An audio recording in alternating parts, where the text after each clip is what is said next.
এই দেখো বাবা কতগুলো মিষ্টি এনেছে আমার জন্য, শুধু আমার জন্য এনেছে। না তুমিও খাও, তুমি খাও, তুমি খাও। এটা তোমার। এ বাবা না না, এটা তো তোমার, এটা তো বাবা তোমাকে দিয়েছে, আমাকে কেন দিচ্ছ তুমি? আমার যা আছে সবই তো তোর দাদাই, তোর সব জিনিস তো আমি নিয়েছি, এবার আমার যা আছে তুইও নে। না এটা তুমি পড়বে, তুমি খুব ভালো জানো তো।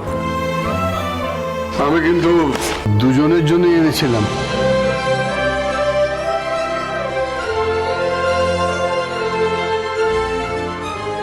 আমার বাবা মা বেঁচে থাকলে আজ সূর্যর জামাই ষষ্ঠীও ধুমধাম করে হতো। আমার বাবা মা থাকলে তারা তাদের জামাইয়ের জন্য যা যা করতেন আমি ঠিক তাই করার চেষ্টা করেছি। তাই অন্য কারোর হাতে সূর্যর জামাই ষষ্ঠী হওয়ার কোনো দরকার নেই।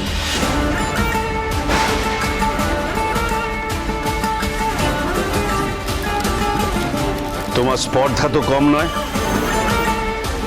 কার সামনে দাঁড়িয়ে কি কথা বলছো? স্পষ্ট কথায় কষ্ট নেই বলেই জানি মিস্টার সেনগুপ্ত। সূর্য আপনি আসুন, খাবেন, চলুন। না,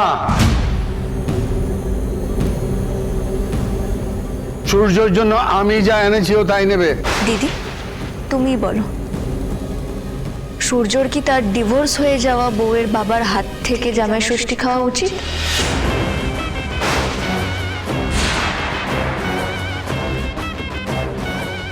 নাকি আমার হাত থেকে?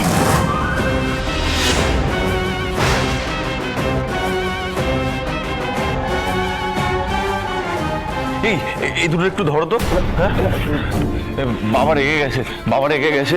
দাঁড়াও বাবা, একদম মাথা গরম করবে না, একটু জল খাও, মাথা ঠান্ডা হবে। কি বাবা,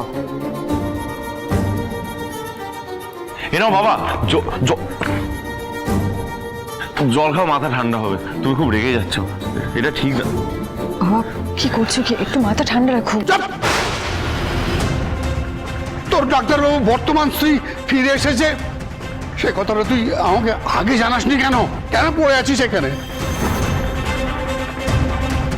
আপনি এরকম কেন করছেন মেসোমশাই? যার জন্য আপনি গিফটটা এনেছেন সে তো আপনার জামাই নয়। আপনার এই রাগে উনি ভয় পেয়ে যাচ্ছেন।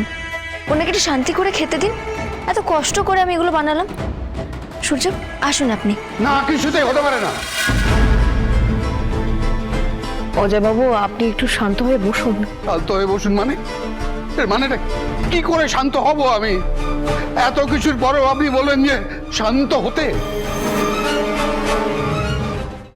অনুরাগীর ছোঁয়া সোম থেকে রবি রাত 9:30টায় স্টার জলসায়।